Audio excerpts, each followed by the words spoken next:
Hello, everyone. Welcome home. We are halfway through the month of April. That is, if you are keeping track. And if you need to know the day of the week, it is Wednesday. All day, it is Wednesday. And on this day, we are focusing on, I think you could call it shocking, the shocking decision taken by the President of the United States to halt funding to the World Health Organization. We're going to be discussing what this means for the fight against coronavirus and when we may begin to feel the impacts of this decision. We're also going to be talking about hydroxychloroquine. Not too long ago, you remember that the US president was touting it as a possible breakthrough game changer drug. And he has continued with this line, even though scientists in his own coronavirus task force continue to warn of the dangers posed by the drug in association with COVID-19 and the possible risk of death. We're going to be talking about that and this latest study that's just come out of Brazil with a doctor who'll be joining me. Excuse me. Plus, as the world is essentially shut down and movement is restricted, we've seen a surge in domestic violence right around the globe. We're going to be talking to one woman in Ghana who's doing something to change that. All of that is coming right up. Let's jump right in. So, the world has reached a grim milestone. More than 2 million confirmed coronavirus cases around the world. It's staggering to think that, before a few months ago, we'd never heard of this virus. And now, just to remind you, in case you missed it, we have more than 2 million confirmed cases in the world.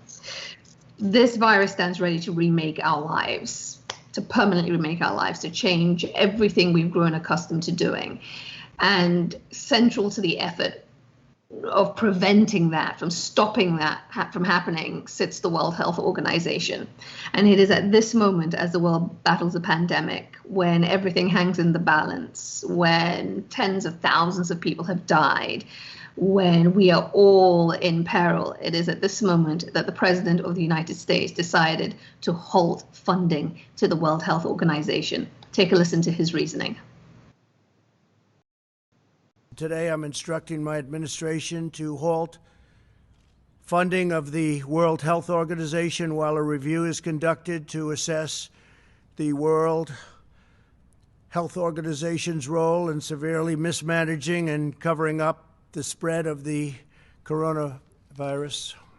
Everybody knows what's going on there. American taxpayers provide between $400 million and $500 million per year to the WHO. In contrast, China contributes roughly $40 million a year and even less. As the organization's leading sponsor, the United States has a duty to insist on full accountability. One of the most dangerous and costly decisions from the WHO was its disastrous decision to oppose travel restrictions from China and other nations. They were very much opposed to what we did. Fortunately, I was not convinced and suspended travel from China, saving untold numbers of lives. Thousands and thousands of people would have died. So you heard the President of the United States there saying that the WHO had mismanaged the coronavirus pandemic. Now, again, context is everything, and we have to point out that in recent days, the US president himself has been facing mounting criticism for his administration's response to the coronavirus outbreak right here in the United States. So that must be taken into consideration as these attacks have been launched on the WHO. And even though he'd signaled his intention of halting funding, the decision, when he followed through on that threat, still produced shock and outrage around the world. For the part of the WHO, this was what they had to say. The United States of America has been a long-standing and generous friend to WHO, and we hope it will continue to be so. We regret the decision of the President of the United States to order a halt in funding to the World Health Organization. With support from the people and government of the United States, WHO works to improve the health of many of the world's poorest and most vulnerable people. WHO is reviewing the impact of our work, of any withdrawal of US funding, and will work with our partners to fill any financial gaps we face and to ensure our work continues uninterrupted. The WHO boss there, Dr. Tedros, giving his reaction to the US president's decision to halt funding, measured, diplomatic, saying they'll work with partners. But let's dig deeper here and discuss the real potential impact here. Joining us now to discuss it all is Vivian Ojo. She's a public policy and international development analyst. She joins us from Lagos. Vivian, thank you so much for being with me. Thank you. Thank you. It's a pleasure to be at home with you. Thank you. You're most welcome, as you'd say in Nigeria. I was watching the US president make his statement in the Rose Garden. I watched it on TV, as did many, and I was completely stunned. And we have seen leaders from around the world come out and express in the strongest terms that they disagree with the US president's decision. Tell me your initial reaction when you heard the news. Yeah, absolutely. Dumbfounded is the correct word. I think, as someone from the global south who understands the amount of work that the WHO does, even just beyond the coronavirus, and the great dependency that they do have on the United States, I think about 22% of the budget comes from there. That was a huge shock, and particularly, in this time. But I think if we take a step back and actually look at the last couple of years, and you look at the sort of decline of global cooperation that I think has come from the Trump administration, it's not as surprising, unfortunately, that the administration has, pulled out of a lot of agreements, whether it's in climate change or immigration. Across the board, there's been a redirection of attention inward. And to some extent, I think that the United States is going to continue to move in this direction for as long as this is the president and the administration they have. What does it mean specifically for this moment? I know it's pending a review. He says 60 to 90-day review. What does a permanent, cut in funding mean for the fight against coronavirus? So I think a couple of things is just to understand the funding cycles. So indeed, it is, as was mentioned, a 2-year funding cycle that the so again, he didn't speak to a lot of the details around what specific funding is being cut, or whether or not there will be an immediate cut. But what we can imagine is that a lot of the funding that was available for any other diseases or any other healthcare fights has already been allocated, and it's unlikely to affect it almost immediately. I think what is more dangerous, though, is in fact what Dr. Tedros actually mentioned, which is that you have, in a time of emergency, staff having to redirect attention towards what is essentially an after-action review. So typically, with a lot of these public, DFIs or global organizations, when there is an emergency, and I've had experiences before in, cyclones and things like that. Once there is an emergency, you have all hands on deck. You're all focused on that one particular goal. What this does now is actually redirects attention where indeed you're kind of doing an after-action review in the heat of the moment. That's going to stretch their capacity significantly. And then indeed the sort of potential financial donations will need to be supplemented perhaps by other donors. You made the point right at the beginning that, this has broader implications beyond coronavirus for other infectious diseases, other problems that crop up in the world. Again, as you mentioned also that it's on a 2-year funding cycle. But when I think about those other diseases and those other chronic issues that crop up in part of the world in vulnerable places, vulnerable populations, and I think about Africa specifically, I mean, this could potentially, if it goes through, have have significant impact on our populations. Yeah, absolutely, absolutely. And I mean, I think that's the worry, right? Is that we're continuing to move in this direction.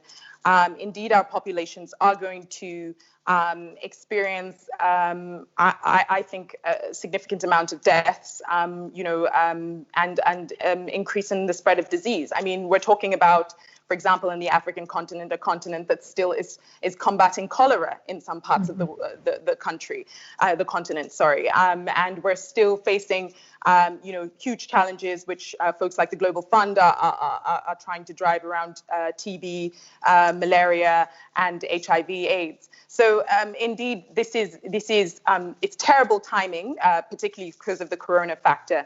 But I think going forward, it's going to be very tough for the Global South, and the supplementary funding will be required from folks like China and other independent donors. I mean, let me ask you this. The president's claim is that the WHO mismanaged this crisis and that it has become China-centric. Now, the WHO is not perfect, but the point is, and I don't think anybody would say that. I don't think the WHO itself would say that. But talk to me about where you stand in terms of the WHO and its handling of this crisis in particular, the one which it's on the table for and facing accusations and criticisms for. Yeah, I mean, I think before I sort of had experience working directly with some of these global organizations, indeed, I would say, do more needs to be done. And that is absolutely true. But when you understand, the size of these organizations and the spread of their responsibility, and then you also understand the politics of managing different political leaders, especially for an organization like WHO, you realize that some of these organizations do not have the teeth that we actually believe they do. And they are basically trying to manage the politics of a number of different leaders at the same time trying to deliver high quality work. And so when you have that, I think what you do realize is absolutely there needs to be revision. Anybody who speaks to you about the Global Health organization, I think even the Harvard Global Health Institute director mentioned that, yes, absolutely, it's an imperfect organization, but this is a very, very poor timing to start to perfect it, and a very, very poor way to try to perfect it. One thing I will say in addition, though, is that these types of global organizations that are complex, that are bureaucratic to some extent, are really the only way you can navigate a global pandemic. They are really the only organizations that have foots in enough countries and have trust of enough leaders to be able to move something like a global pandemic forward. And so cutting them off, I don't see a long-term solution to the coronavirus. I did think it was interesting. I saw a line that said the World Health Organization is only as strong as its member states. It can only do it's the sum total of its part. Very last question for you, and bringing it back to coronavirus. China's foreign ministry spokesman said that this decision by the US would undermine international cooperation in fighting the virus. How do you interpret that? Well, absolutely. I mean, if you look at the way that the budget for the WHO is set up, it is very much there's a lot of reciprocity, right? So one country brings in an investment and another country responds to that investment. There's a lot of matching of initial investments. If you're taking out 22% of the pie, and you're doing it abruptly, and you're doing it in a time when a lot of countries are indeed already concerned about their own funding needs and their own economic challenges, that could have a ripple effect. I do, however, believe, I'm very optimistic that what is going to happen instead is that we're actually going to starting to understand the importance of a lot of these global organizations. And we're also going to understand how much we can do when we are willing and able to invest in a particular challenge. And I think if we can start to then look at some of these other global health challenges that we have that are not as global in their reach, things like HIV and AIDS, things like cholera, we can actually start to apply the same recipe, which is one of collaboration and coordination. And if it means that the US steps down for a little bit and another global power comes in, or indeed individuals like your Bill Gates and other philanthropists start to step in or continue to step in the way that they have, then I think then that's the direction of the new global cooperation order. Wow. These are indeed unsettling times. Vivian Ojo, I really appreciate the insight. And, you know, again, nobody would say the WHO is perfect. I think we all recognize there is some reordering to be done, but this is a staggering moment to find ourselves in the middle of a pandemic discussing a cut in funding. Vivian, thank you. Thank you so much. Please be safe. Yes, and you too. All the best to you and your family. Thank you. Appreciate you. Take care. All right. Take care. Bye-bye. We are, you know, digesting the news, trying to really make sense of what is happening. Again, it is pending a review, a 60 to 90-day review, but the President of the United States has got some form, if you will, when it comes to pulling out of global pacts, global treaties, in this case, you know, possibly a global body. But the world needs the World Health Organization, imperfect as it is. And to be at this place where China is now saying this threatens international cooperation in dealing with this virus is very scary indeed. Just remind you, we have reached 2 million cases, confirmed cases of coronavirus in the world, and there have been tens of thousands of deaths. So a lot is riding on this decision. I want to bring in some of your comments, and I want to say thank you for watching, for joining, and for sharing your thoughts. You are a key part of the show. You drive the show forward, your comments and, you know, this dialogue that we're having. So we've got, you know, this is from Ron Barron, who says the WHO failed in the Ebola outbreak in Sierra Leone. They never learn. You know, again, the WHO has faced criticism, and some has been deserved, you know, for past actions. I don't think that's in question. Nobody's saying that they're a perfect organization. I think the question is this the moment to be, you know, taking it over the cliff, so to speak, by, you know, raising the threat of halting funding. I think that's the issue. The Lance Corporal Aliyu Musa Guren says the freezing of WHO fundings by President Trump cannot be justified by any reason whatsoever. A lot of people feel that way. Bill Gates himself said that the decision, or certainly the announcement of that decision, is as dangerous as it sounds. That's what philanthropist Bill Gates had to say on that.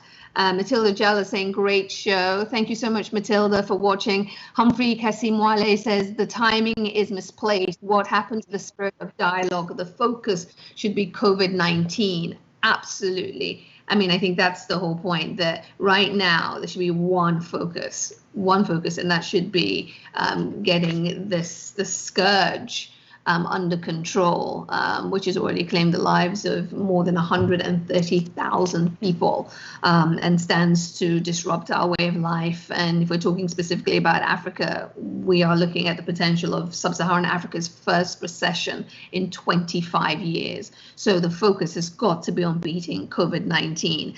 Shams sent this message: the global community must show the spirit of we're all in this together at the moment. And that's the thing about, you know, coronavirus, COVID-19. It doesn't care where you're from. It doesn't care whether you're rich or you're poor, whether you're a man or you're a woman, whether you're Christian, you're Muslim, whether you're American or, you know, you're from Asia. Everybody is at risk here. So the spirit of togetherness in community is absolutely essential of multilateral cooperation. Please keep your comments coming in. Thank you to everyone who's written in so far. I'm going to continue to come back to your thoughts and share them throughout the show. That is, again, as I say, the heartbeat of Home with Isha Sesay. All right, so let's carry on this conversation, and again, sticking somewhat with things said by the President of the United States. The longer this goes on, this pandemic, the more everything is thrown into a state of turmoil, and lives are being lost, and there's greater anxiety to stop this, to find a cure, to find a vaccine. For many Africans, including myself, who grew up on the continent, hydroxychloroquine, chloroquine are drugs that we've known about for a very long time in relation to battling malaria. So, it's not a new drug to many on the continent. What is new was to hear about it in this different context of coronavirus and COVID-19, and to hear the US president talking about, that there are signs that it works on this, some very strong signs, and to hear the US president say, what do we have to lose?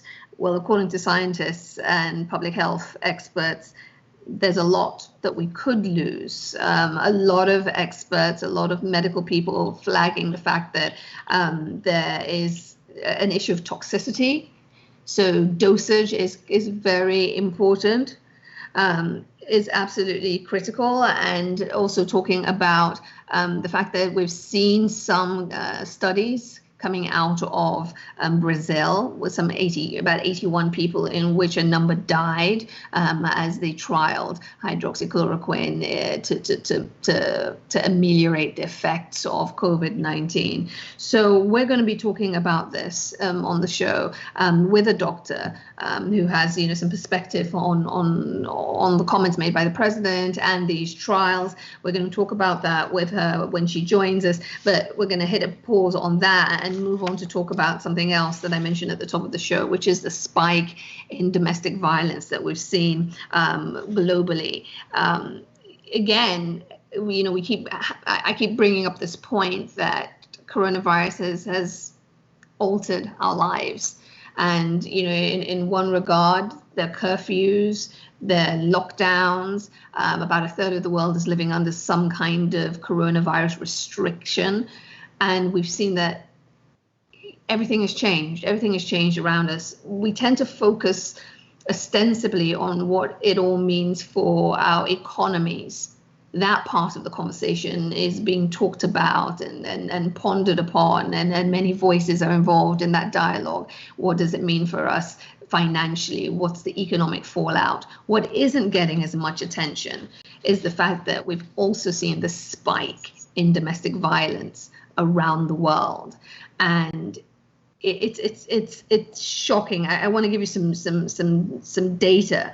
According to the New York Times, the emergency number for domestic violence in Spain has received 18% more calls in the first 2 weeks of the lockdown than it did the month before.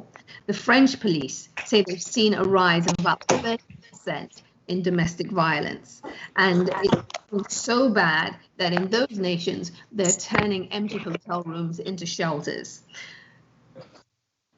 These are the often hidden effects of these moments, of these crises. The Director General of the United Nations, Antonio Guterres, has been speaking out about this. He put out this tweet. Let's put it up on screen.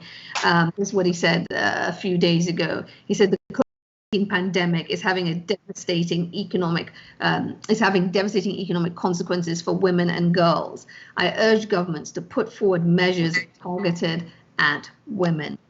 The Secretary General of the United Nations, putting his powerful spotlight on the fact that we're seeing this uptick in violence against women and girls, and he's calling on governments to do something about it. Well, in Ghana, they are doing just that. COPASH, the Coalition of People Against Sexual, Gender-Based Violence and Harmful Practices, is an organization that was founded by the nation's First Lady, and it's joined forces with the United Nations Population Fund to battle this problem. Joining me now from Accra is Ambra Yirenkyi. She's a consultant for UNFPA. And Ambra, thank you for being with me.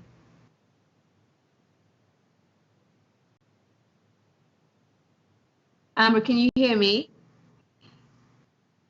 Oh, I'm hearing, she's hearing me, but we're having audio problems. I'm going to give it a beat and see whether we can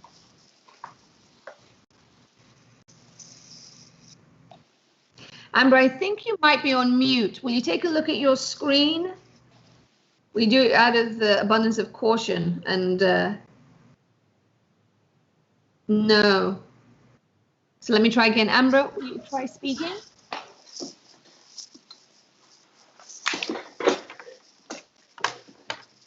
Oh, I'm hearing someone. Is that Ambra? Hi, yeah, that's me. Can you hear me?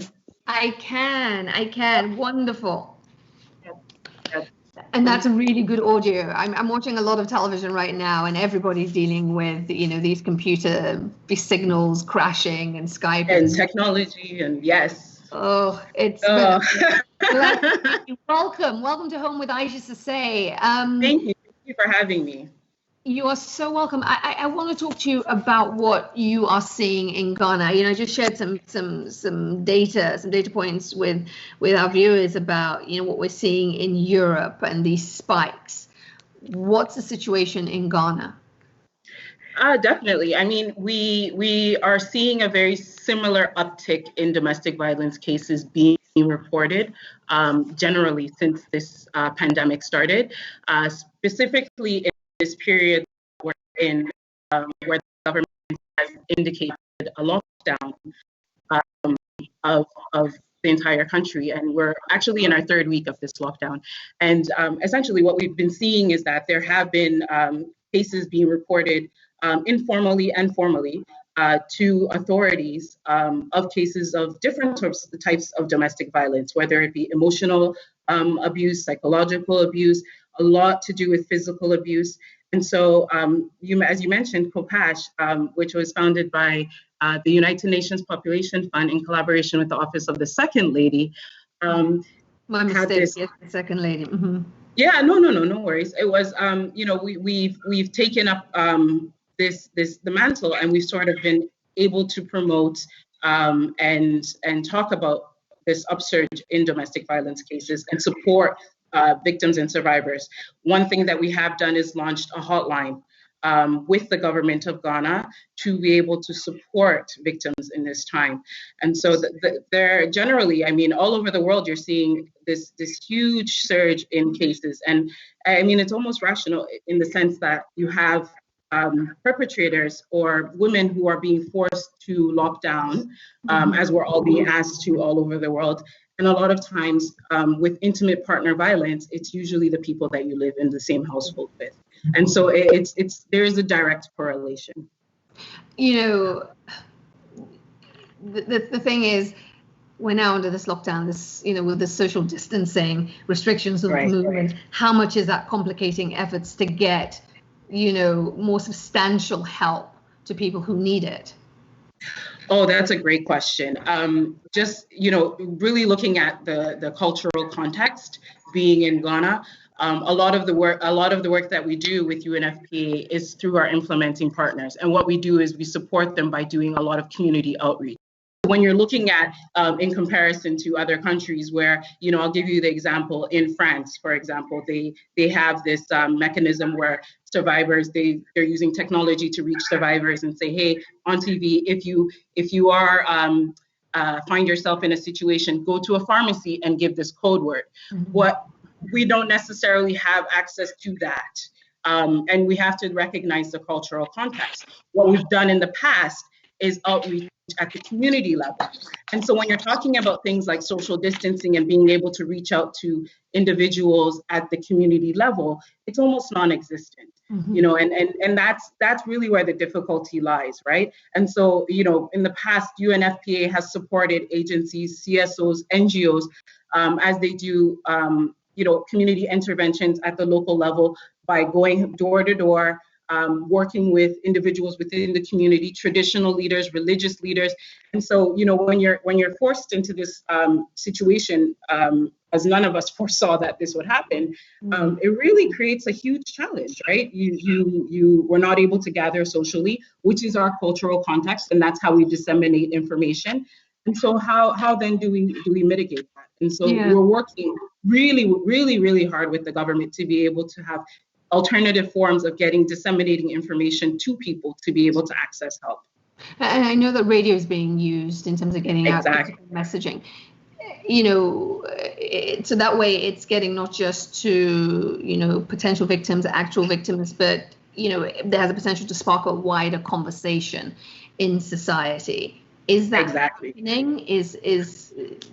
How readily recognized, acknowledged is an issue such as domestic violence there in Ghana?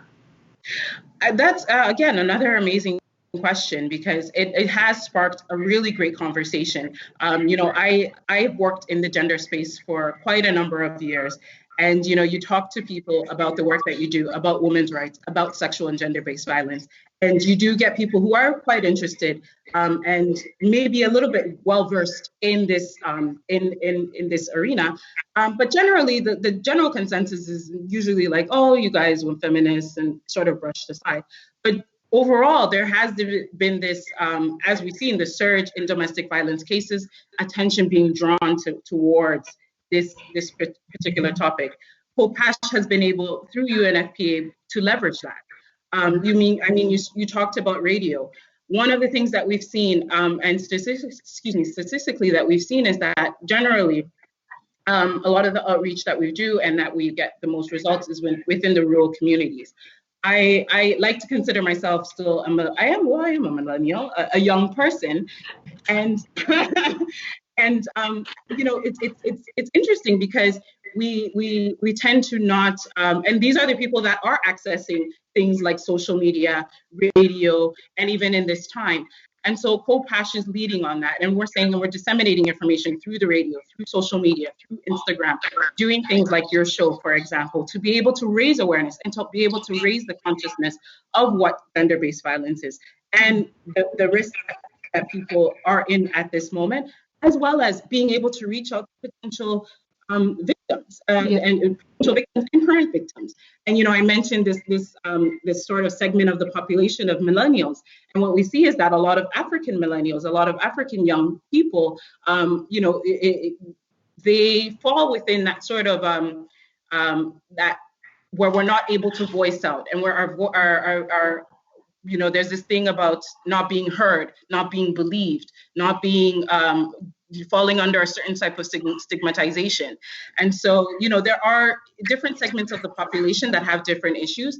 But yes, using social media, using radio, using all of these things is being able to sensitize, yes, the population, but also to bring forth other stories. And we've seen that. Ambra, Yirenkyi, it's so good to speak to you and to hear the work that you're doing with UNFPA and the Office of the Second Lady of Ghana. It is such important work. Tensions are riding high, as you know, right around the world, and it puts a lot of women and girls in danger. So I thank you for that work and for sharing it with us today. For sure. Thank you so much, Aisha. Thank you. Take care now. Take care. Bye-bye. Yeah, it's really important work, and we're seeing the spike. It's not, just in Ghana, as I said. They're seeing it in Europe. We're seeing hotlines being flooded by victims, women and girls expressing this fear, talking about their situation and the violence that they're facing in their homes as these lockdowns continue. Very, very, very worrying indeed. So a situation we're going to continue to follow here on Home with Isha Sesay. I want to turn back to the issue of treatment, potential treatment for COVID-19, and all this talk that you have been hearing about, reading about, a lot of it being driven by President Trump, all this talk about hydroxychloroquine. I'll remind you that earlier this month he called it, he says it could be the game changer. He said that there's some very strong signs that it works on coronavirus. He then also posed that question, well, what do you have to lose? Well, let's ask a doctor about the stakes and what's hanging in the balance. I'm so pleased to say that Dr. Ona Utuama joins me now. She's a public health researcher, and she joins us now from Florida. Dr. Utuama, hello. Hi, Isha Sesay. Thanks for having me here. I'm so excited. It's so good to have you on the show. Thank you. Thank you for being willing to come on and share your insights and your expertise. So when the President of the United States says, what do you have to lose? Give chloroquine, hydroxychloroquine, give it a shot. If you're battling coronavirus, you say what? What's the reality? Well, first of all, I don't think that a politician should be talking about a new medicine that is not even tested on a disease that we're still trying to understand, the basics of. I really try to not go political, but as a physician, the drug that you use in treating a patient is a personal decision. It's a clinical decision that you make between the patient and you, based on the patient's medical history. Now, hydroxychloroquine came about because in a very small research that was done by some French physicians or researchers, they found that there was improvement in patients who took hydroxychloroquine. And, that's the whole basis of the story. Now, we cannot make decisions like that based on a very small research. We should not hurry and end up in a disaster, even though COVID is as dangerous as it is, with a high rate of infectivity. We should not jump the gun. We have to follow the normal process and follow the due process. Hydroxychloroquine is an alkaline compound. The SARS-CoV-2, the virus, needs an acidic environment to release its genes. So because hydroxychloroquine increases the pH, because the higher the pH, the more alkaline. And of course, an acidic environment is like your stomach, for example. So what hydroxychloroquine does is to increase the pH and increase the alkalinity of the environment such that the virus cannot survive or tolerate that environment. However, hydroxychloroquine is a drug that has been used for many years in treating patients with rheumatoid arthritis, and it has known side effects like QT prolongation. What does that mean? It just means that it prolongs the time that the heart will send a cardiac rhythm from the beginning of the QRS complex, which is a bit complicated, to the end of the T wave. But it just means that it extends that duration so that that person is at risk for arrhythmias. That's one. Go on to azithromycin, which is also being used. Now, azithromycin is an antibiotic, and it reduces inflammation. That's how it treats, pneumonias or infection. And it also does cause QT prolongation. So you can imagine a patient, for example, who already has baseline cardiomyopathy. For example, we also know that in this condition, COVID-19, most of our elderly population are the ones who are suffering from it and who could die from it. So exposing such a patient to hydroxychloroquine and azithromycin is like a double whammy. So we have to be very cautious. This is why we are preaching, do not take it prophylactically. It shouldn't be given prophylactically. And we don't give it to all patients. I have patients who have used it. I mean, it's a bit mixed. It depends, again, on where you are.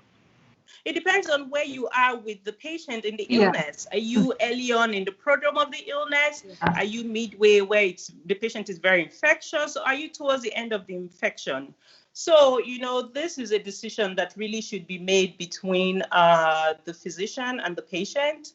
And I don't think it's something for political discussion. In terms of medications, the pharmaceutical industries are working very hard to try and get something as soon as possible. But I think for us, the goal really is the vaccine. The vaccine is likely what will be ready on time or in good time than a medicine. This is in my limited opinion. Yeah, so let me ask you about the vaccine. I mean, obviously, that's where, everyone is looking. That's where we're all pinning our hopes. And, a number of scientists and public health officials have come out and said, until we get the vaccine, life as we know it is essentially on pause, right? That we're going to have to keep all these measures in place. I mean, when it comes to the vaccine, I guess one of the questions that I keep wondering and you tell me if this is true, is that, even when we get the vaccine, there's the whole question of once it's been trialed and we know it's safe, and then we have to get through the manufacturing, and then we have to get through the distribution.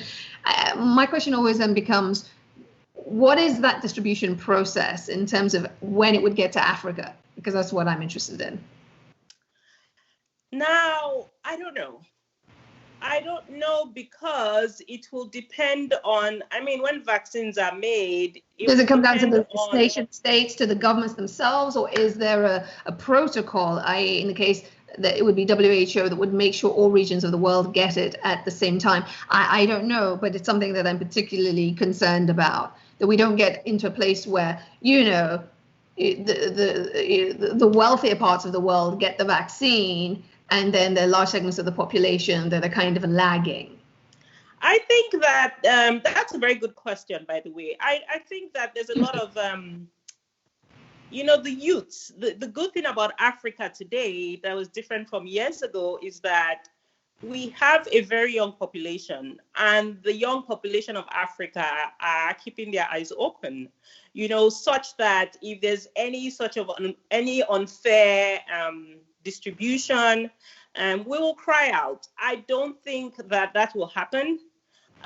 Again, they might, in my opinion, try to distribute it based on disease burden as well. Mm-hmm. We know that you only know disease burden if you're testing, right? So well, yes, testing, yeah. But we're not testing to the degree that we would like to because of resources everywhere. I mean, in North America, it's the same thing. No, I know. Go ahead. When you talk about testing, I mean, we cried for 5 weeks, 6 weeks for testing. We're still not doing enough. Some physicians of my colleagues are still complaining. So when you talk about the disease burden here, and I tell my colleagues in Africa, I say, when you compare the population to the amount of testing, we're not doing very badly. Mm-hmm. And I'm saying we're comparing ourselves to big guns like the United States and the United Kingdom and Canada. So yes, we're not where we want to be in Africa. We know we have our own limitations like constant electricity, but we're testing. We're testing, and we will continue to test. It's better to test with the right kits than to use fake kits. I mean, in Spain, physicians were complaining. Agreed. I think the point I was just simply trying to make is that if it comes down to ascertaining your disease burden, it's hard to be able to be able to do that accurately if, for whatever reason, and beyond our own control and limitations, we have not been able to test to really get the true sense of the scope of spread in Africa. That's the only point I'm making in terms of those numbers. You are right. Of those numbers. You are right. But let me ask you this before I let you go. I know that you have a digital gathering for physicians that you started. I don't know if it's on Facebook or if it's on Zoom. I'm not sure which one. Talk to me about what the conversation is as you talk to your fellow physicians around the world, and what's dominating, what topics are consistently rising to the forefront. So we kind of split the group. Thanks for asking that question. It's a Zoom meeting of Africans in diaspora. I have mostly Nigerians because I'm Nigerian. We have Ghanaians. We have some Sierra Leonean colleagues who could have. You do? You let my Yes. Yeah, you need to come on board, Aisha. I'm not a physician. I have nothing of use to add to that. No, but if you attend, the beauty of a journalist, we select the journalists that attend because we want them to also know the truth. There's a lot of fake information. It's good to know what is really happening from the physicians themselves. So what we talked about, at least at the last meeting, was we broke it down into PPEs. The first thing we talked about is PPE. Then we talked about the disease and management. We went on to talk about treatment and testing. And do you have physicians who are in Nigeria as part of this group? Yes. And what are they saying to you about treatment in Nigeria? They're using hydroxychloroquine too. Now, they've had cases of patients who improved and they discharged them, and there are cases of patients who passed because they had other chronic illnesses, for example, that, made them die or predisposed them to dying, not necessarily from COVID. Because when you think about it, in places like in Nigeria and Africa, where we have limited resources, you have only maybe one hemodialysis machine. The fear is that if you bring a COVID patient who has renal disease and needs hemodialysis, the fear is that you're going to infect the machine. However, my nephrologist colleague here, Dr. Baden, she said they just separate the patients even here in the US. They don't use different machines. So it was a good meeting to have, because in the future, for example, the Nigerian colleagues can figure out how to separate the patients but still give them their hemodialysis, amongst other things. Another big thing was PPEs. We told them, if you don't have protection, don't see patients. This is deadly. Our colleagues in New York and New Jersey and in the US are dying. They died in Italy. And this is, we have a community of 70,000 female physicians in the US. And it's just people begging for plasma donation, or someone's uncle is dying, or a colleague has died. So this is a very infectious disease. Members of the community should really, really, pay attention and stay at home. We don't want to be locked down either. I mean, it's difficult. My children are home. I have to raise, see my patients, come manage them. Nobody wants it. But until we have a plan on how we will begin to slowly lift the restrictions on movement and, control or begin to control the disease, I don't know how we're going to manage this. And this is the problem with COVID-19. That is indeed. This is the problem. Another thing I wanted to talk to you about was the vaccine, the comment from the French researchers. Very quickly, because I don't want you to lose time. So tell me your thoughts on that before I let you go. So, I think that what people say is not what they say that is the problem, is what they don't say. So for French physicians or researchers to say that, that's very concerning. And I think their licensing bodies should figure out what's going on. The Belmont report on clinical trials and drug development has 3 principles: respect for the person, beneficence, and justice. And we need to recognize that for you to treat a certain population, it has to reflect the target population. We have more North Americans and Caucasians being managed and being affected by this infection. Why would you talk about Africans being used as, tests for the vaccine? That's very inappropriate, not acceptable in any way, shape, or form. I agree. Thank you so much, Aisha. Dr. Utuama, it was so good to speak to you. I think, it is an absolutely appropriate place to end the conversation, this respect for African lives, and as we race forward towards the search for a vaccine, to make sure that we're treated appropriately, and that we don't get left behind, and we also don't get taken advantage of. So Dr. Ona Utuama, thank you so much. Please be safe. I know that these are very difficult times. Thank you. Thank you for having me. Thank you. Have a good day. Bye-bye now. Bye. You heard it from a physician. Hydroxychloroquine, it's a personal decision between the physician and the patient. You've got to look at the specific factors at play, and it is just not a one-size-fits-all. So once again, we're going to continue to dig into this issue and all the other areas of potential misinformation, because it's just absolutely critical that we get the right information out, and that we take it on board, and not just hope that something works, but actually look to the science and the data to back it up. All right, so if you've been watching the show, you know that here on Home with Isha Sesay, we make a point every day of pausing to really put a spotlight on the massive loss of life being caused by COVID-19. More than 100,000 people have died right around the world, and so many people are in pain, and so many people are grieving. And we think it's also particularly important that we acknowledge the loss that is happening in the African community, and the lives that are being stolen from us. Today, we want to pause and acknowledge a loss that hit home personally here on Home with Isha Sesay. One of our producers has been touched by this tragedy, and it's, you hear of all these cases and sadly all these people who are dying, and it's true that sometimes you don't fully take in the scale or the depth of the crisis until it hits home or hits close to home, and that's where we find ourselves here on this team. We want to take a moment reflect on the life of a doctor. Shiki Henry Bimbombe, a devoted father of six, and he was a devoted husband also. He served the medical community at Iris Sud Hospital in Belgium for 14 years as a well-regarded orthopedic surgeon. The 61-year-old was considered a pillar. This man was a pillar of his extended Congolese family. And he bravely fought COVID-19, and that fight included a 4-week-long medically induced coma. But unfortunately, he lost that battle. And, you know, on behalf of the entire team,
hear me? Let's see if my audio is back.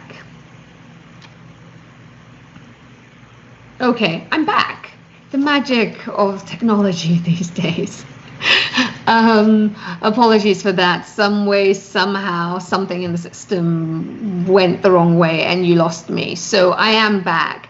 I'm back. I'm going through your messages and just wanting to say thank you for all that you do in writing to this, in writing to me every day and spending time with me. With this message saying that from Andrea Kirsten Coleman, I've heard domestic violence referred to as the shadow pandemic during these times. It is indeed the hidden scourge of this crisis, and it's one that we're going to focus on and continue to shine a light on here on this show. So thank you for that note. Ethel Magidela says, great show. I'm listening from South Africa. Lots of people enjoying the show, sending notes saying that they are enjoying it. Thank you for that. I've heard people say that they would like a Liberian physician on the show. We will work to get you voices from all across the continent. So thank you to everyone who has written in today. And thank you to all those with complimentary comments about the show. We appreciate it. Okay, we try and end every show with a note of hope. Try and help you find inspiration, to encourage you to keep going, because we will get through this. These are difficult times, but we will get through this. We're going to lean on each other. We're going to make this community stronger, and that's what's going to see us through. Today, our bright side is a friend of the show. He's a world-renowned chef. In fact, he's known as the ambassador of West African cuisine. We have Pierre Thiam opening up about how he's doing during these times. Take a look. Hello, this is Chef Pierre Thiam from Teranga Restaurant, New York City. So here in confinement in Warwick, New York, and I am breathing some fresh air, doing a lot of walking. There's lots of nature around here. Of course, a lot of cooking as well. Cooking lots of food for my fiancée Lisa and the upcoming little baby. Cooking for 3. and playing online games with my children in Texas, Elijah and Harun, and my daughter Sitoe in California. We play Scrabble. Lisa and I play chess a lot. Reading a lot. And really looking forward to this afternoon chatting with Isha on Live IG. We will be talking about, updates of the kind of work we're doing, what Teranga is doing with the situation and the confinement, how we are helping and feeding hospital workers, and how you can help and joining us in this movement, and also how we are reinventing ourselves into a delivery restaurant. We're going to, of course, talk about COVID-19, about politics. Food is politics. We're going to talk about who makes the best jollof. Is it Niger people? Is it Ghana people? Is it Salon people? Or is it Jollof Land, aka Senegal people? So anyway, we'll be having a lot of fun. Looking forward to catching up with everybody. And peace.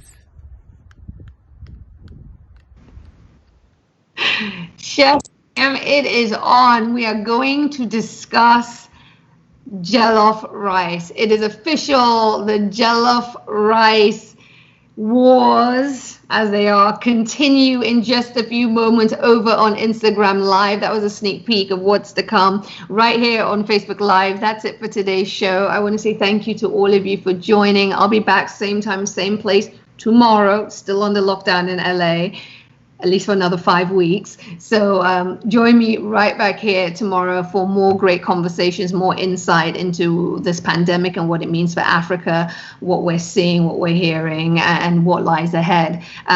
Tomorrow, Facebook Live and on YouTube. Check us out. I'll be here. But in the next few minutes, come meet me over on Instagram Live and be part of the jollof rice wars. You know you want to. And you also know that Sierra Leone makes the best jollof rice. So if you think differently, I'll see you over on Instagram in just a couple of minutes. Bye for now. Be safe, everyone. Hope to see you over there on Instagram Live. I talk as if it's like another planet. Hope to see you on Instagram Live, and hope to hear what you have to say about all of this. Be safe. Back tomorrow. Bye for now.